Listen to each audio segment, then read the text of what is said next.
Joining us for the first time right here on The Observer. Let me say a pleasant good evening to former Finance Minister Vasant Bharath right here on The Observer. Pleasant good evening to you. Hi, Mikey, and good evening to all of your viewers and guests. Thank you. Election day in the U.S. The polls close. Well, it's going to be 8 o'clock our time here on the East Coast. And of course, on the West Coast, it will continue.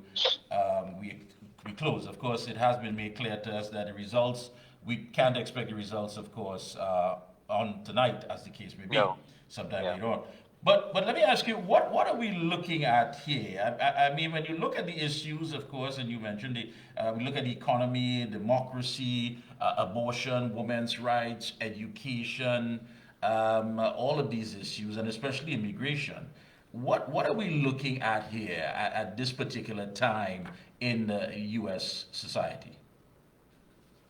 Well, you're looking at two policy positions from the Republicans and the Democrats that are almost diametrically opposed to each other in terms of philosophy.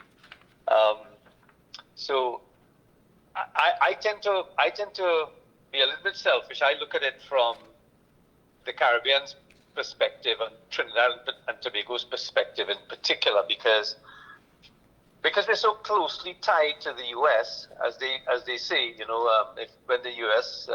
Sneezes, we get a cold in Trinidad and Tobago, because so much of our existing quality of life essentially is dependent on the U.S. As a matter of fact, I'm not sure if many people know, but we actually export about 40% of our exports go to the U.S., as well as 40% of our imports come from the U.S. So we are very heavily dependent on the U.S. for trade. So therefore, the outcome of an election in the United States of America is always very important to us and our future. So there's several areas, for example, that we need to consider very strongly in the next weeks going forward.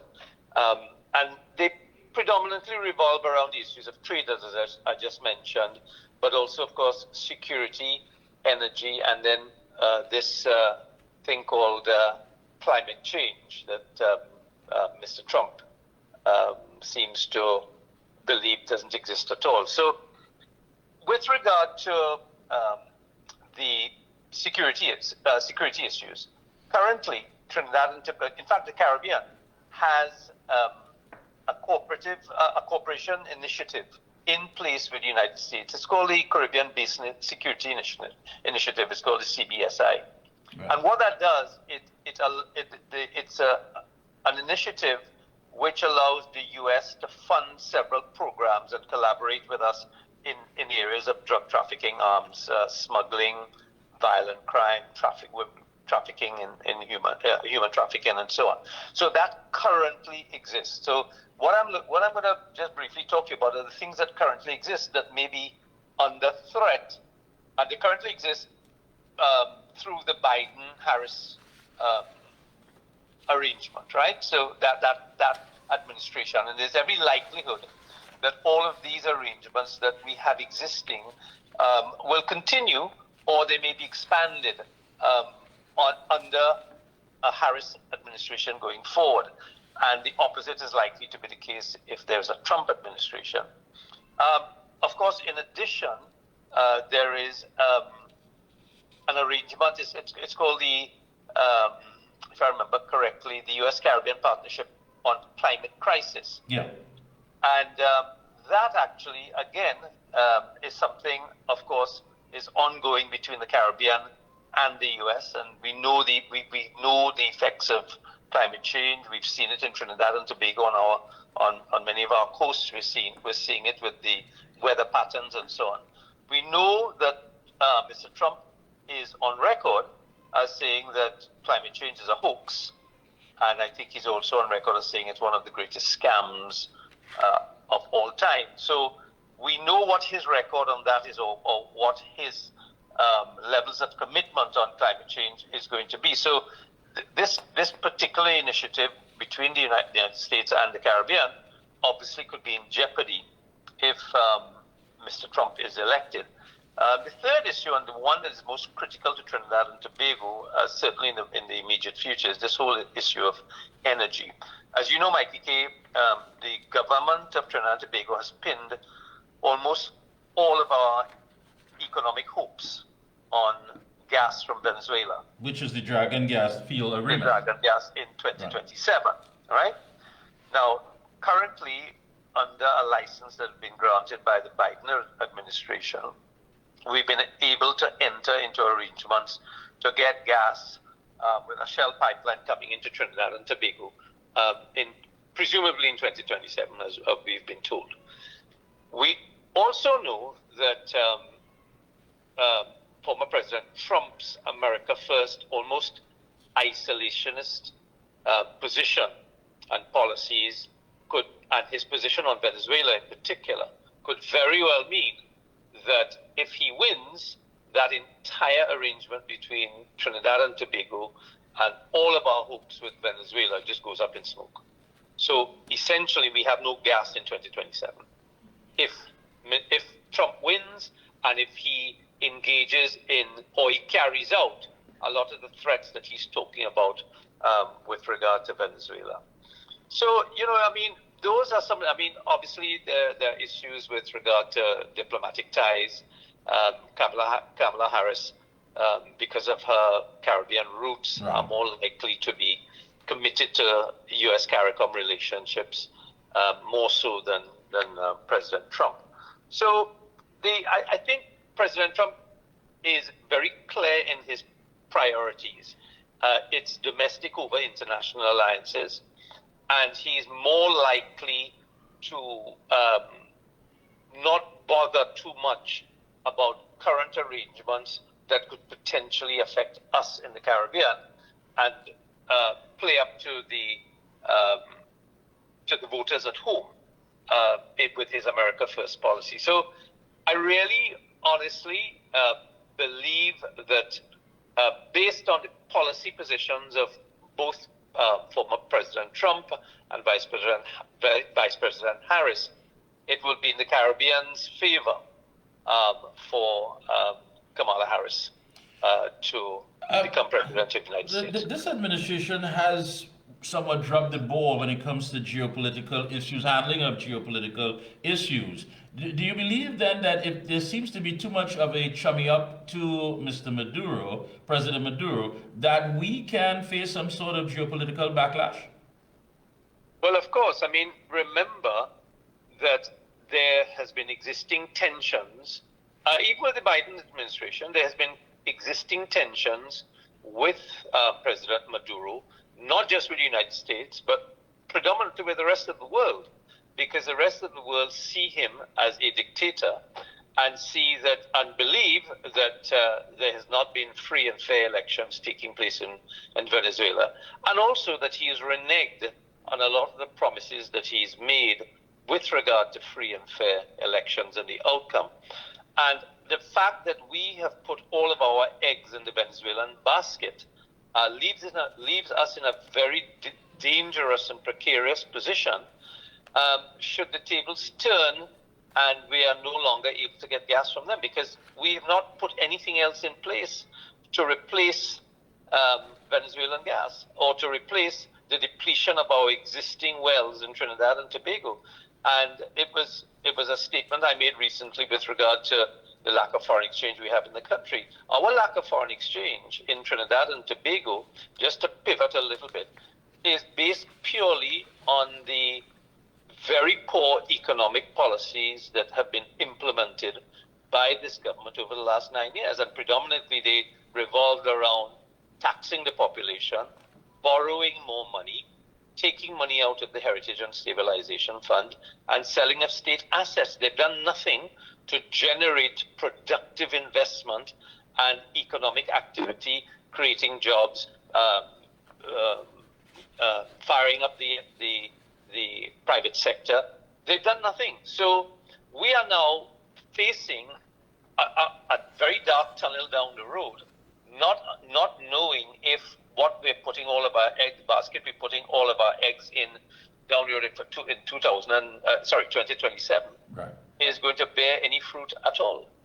Does government then need to take a step back and make this assessment? Do you believe that this is going through the psyche of the administration, that we need to take a look at this, make some serious assessments, and see what we need to do as far as moving things forward? Mikey K, I don't think that there's anyone in this current government who actually knows what to do from here on. I think they've basically given up. They've had 9 years at the wheel. They've crashed the car completely. I don't believe that they can come out of the wreckage, and I don't think they know what to do to come out of it. So I think they're just winding down for the next few months until a general election is called. And they, look, if Minister Imbat today was on, I think he gave a press conference. Yes, I didn't hear all of it, talking about reallocation of foreign exchange. And so the reality in Trinidad and Tobago is that we have a severe shortage. Demand outstrips supply. And the law of economics is if you don't create supply, you're always going to be in a position where demand will outstrip it. And we have not created any new forms of revenue in Trinidad and Tobago in the last 9 years. So we export. Just backtrack a little bit here. Our forms of revenue coming into the country is maybe 3 or 4-fold.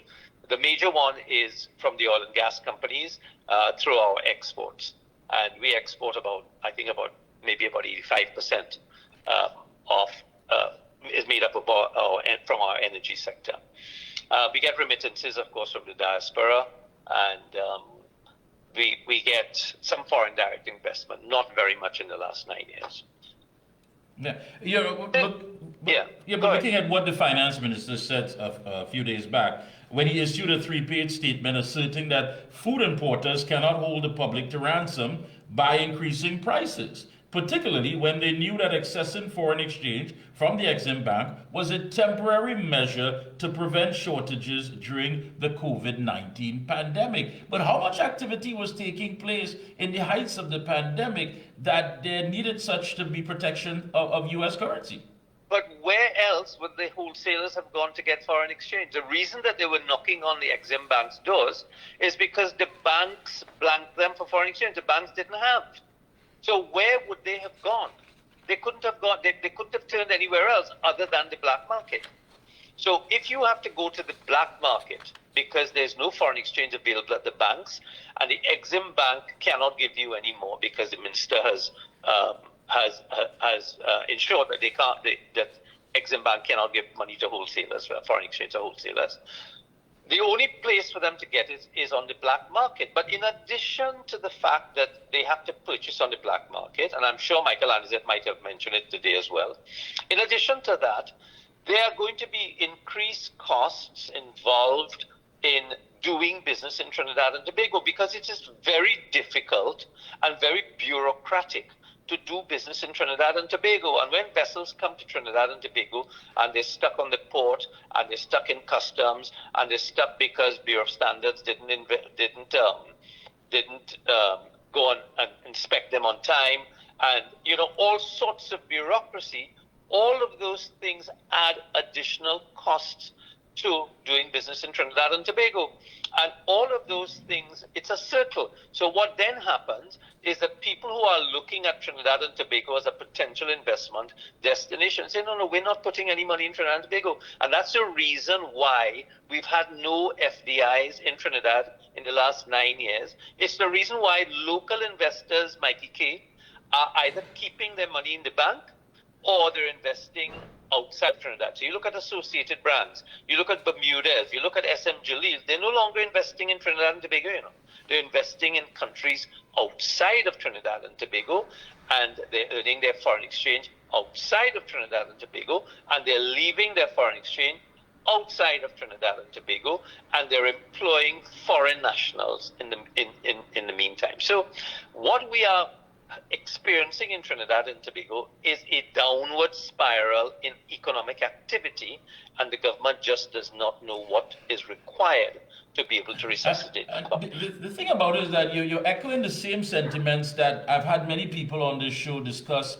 economists and what have you. And mind you, we love our country. I'm sure you would agree that we're not here to sell doom and gloom, but this is the reality that we face. Then the big question is, if we are going nowhere, and this is the financial stagnation that we found ourselves into, consumer confidence is at an all-time low, how long can this administration hold it together? Well, as I said, I think they're in wind down mode. I think they just don't know what to do. They are waiting for an election. And I mean, and really that's the release. The election, when the election is called, is the release for them and for the opportunity for the country to actually priority. And the banks, although they're not obligated, they use it as guidance in most cases as to how they distribute it. That is the portion of the funds that are injected by the central bank. But the other funds that the banks receive, which is either through the energy companies when they change US dollars into TT dollars, or remittances from abroad, that is their money. The Minister Imbert can't dictate to them how to distribute it. That's impossible. So you see, again, he's just fooling people because he's just playing for time. And it just, as I say, it's just going to disappoint a lot of people because they're going to be wasting their time over the next few months, hoping that this matter is going to be resolved, when in fact it's not going to be resolved. I want to thank you so much. I know you have quite a schedule. Thank you so much for linking with us here this evening.